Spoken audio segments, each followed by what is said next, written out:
Everyone, আশা করছি সবাই ভালো আছেন। আজকে আমি একটা নতুন রেসিপি নিয়ে আসছি। এটা হচ্ছে একান্তই আমার নিজস্ব recipe and this is called maple garlic pineapple chicken. এই চিকেনটি টক ঝাল মিষ্টি কম্বিনেশনে করা। তাহলে চলুন আমরা ইনগ্রিডিয়েন্টসগুলো রেডি করে ফেলি। রেসিপিটি ফলো করতে হলে আমাদের 700 গ্রাম হাড় ছাড়া রানের মাংস লাগবে। তো আমি হাড়গুলোকে ছাড়িয়ে ছোট ছোট টুকরো করে নিয়েছি। আর প্রপার স্বাদটা পেতে হলে আপনাকে রানের মাংসটাই ব্যবহার করতে হবে। ম্যারিনেডের আগে মাংস থেকে ভালোভাবে পানিটা ঝারিয়ে নিতে হবে।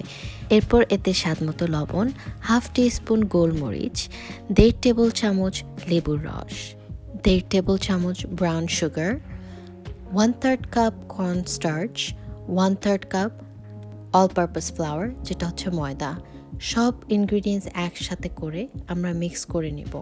মিক্স করে 30 মিনিটের জন্য সাইডে রেখে দেব ম্যারিনেট করতে। এবার বাকি সব ইনগ্রিডিয়েন্টসগুলো রেডি করে নিচ্ছি।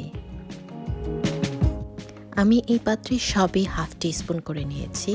হাফ টিস্পুন কিউমিন সিড যেটা হচ্ছে জিরা, আস্ত জিরা নিতে হবে, আর একটা স্টার অ্যানিস, আর আমি 10টার মতো গোলমরিচ নিয়েছি, আর হাফ টিস্পুন সেসামি সিড। এইগুলোকে আস্তই রাখতে হবে আসল ফ্লেভার পাওয়ার জন্য। আর এই ইনগ্রেডিয়েন্টসগুলোকে আমাকে একদম মিহি কুচি করে নিতে হবে। আমি এখানে 4টা কাঁচামরিচ নিয়েছি, 1 টেবিল চামচের মতো আদা নেব, এবং পুরো আস্ত একটা রসুন, ছোট সাইজের একটা পেঁয়াজ, এবং এই রেড পেপারটাকে আমি অর্ধেক করে নেব। এখানে নিয়েছি 1 কাপের মতো আনারস, 1.5 টেবিল চামচ মেপল সিরাপ, 1 কাপ আনারসের জুস, আর 2 টেবিল স্পুন ওয়েস্টার সস, এবং 2 টেবিল স্পুন কেচাপ। আর মেপল সিরাপ না থাকলে আপনারা অবশ্যই মধু ব্যবহার করতে পারেন। এবার আমি সব কাঁচা ইনগ্রিডিয়েন্টসগুলোকে মিহিকুচি করে নিচ্ছি ফুড প্রসেসরের মাধ্যমে। আর আপনাদের ফুড প্রসেসর না থাকলে অবশ্যই হাতে একদম কুচি কুচি করে নিতে হবে। আমার সব কিছু রেডি হয়ে গেছে। এবার আমি চিকেনগুলো ভেজে নেব। আমি গরম তেলে চিকেনগুলো ঢেলে দিয়েছি, দেখতেই পাচ্ছেন চিকেনটা ফ্রাই হচ্ছে, এবং কর্নস্টার্চ আর ময়দাটার কারণে চিকেনগুলো একটু ফ্লেকি হচ্ছে, আর এটার টেক্সচারটা খুব সুন্দর আসবে। এবার চিকেনগুলো তুলে ফেলে আমি অন্য একটা পাত্রে গোটা মশলাগুলো আর চপ করা মশলাগুলো দিয়ে আমি এখন মশলাগুলোকে ভুনে নেব। আর একটু স্বাদ আন্দাজে লবণটা দিয়ে নেবেন। মনে রাখবেন চিকেনে কিন্তু অলরেডি লবণ দেওয়া আছে। এখন আধা কাপ আনারস দিয়ে দিচ্ছি, এবং বাকি আধা কাপ আমি রেখে দিয়েছি, নামানোর ঠিক 2 মিনিট আগে দিয়ে দেব। এবার চিকেনটা দিয়ে বাকি ইনগ্রিডিয়েন্টসগুলো সাথে সাথে দিয়ে দেব। আমি এখানে 1.5 টেবিল চামচের মতো মেপল সিরাপ ব্যবহার করেছি। আপনারা চিনি অথবা মধু ব্যবহার করতে পারেন, কিন্তু মেপলের ফ্লেভারটা আসবে না।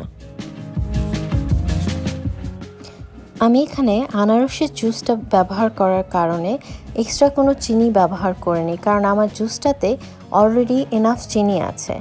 আপনারা যদি শুধু জুস না থাকে, যদি আনারসটা এমনি জুস বানিয়ে নিতে চান, তাহলে এক্সট্রা চিনি অ্যাড করতে পারেন, অথবা এক্সট্রা মেপল সিরাপ অ্যাড করতে পারেন। আর এই শুকনো মরিচটা একদমই অপশনাল, আপনারা স্বাদ মতো দিয়ে নেবেন। আর ডেকোরেশনও খুব সুন্দর আসে। চিকেনটা পানি শুকিয়ে মাখা মাখা হয়ে গেছে, তেলও উপরে চলে এসেছে, তার মানে আমাদের চিকেনটা হয়ে গেছে। এখন আপনারা যে কোনো কিছু দিয়ে সাদা ভাত দিয়েও পরিবেশন করতে পারেন, আর এটা ফ্রাইড রাইসের সাথেও খুব মজা লাগে। আপনাদের কাছে আমার এই রেসিপিটি কেমন লেগেছে অবশ্যই কমেন্ট বক্সে জানাবেন। আর সময় করে আমার এই ভিডিওটি দেখার জন্য আপনাদেরকে অনেক অনেক ধন্যবাদ। আর যাওয়ার আগে লাইক বাটনে চাপ দিতে একদম ভুলবেন না। And thank you for subscribing.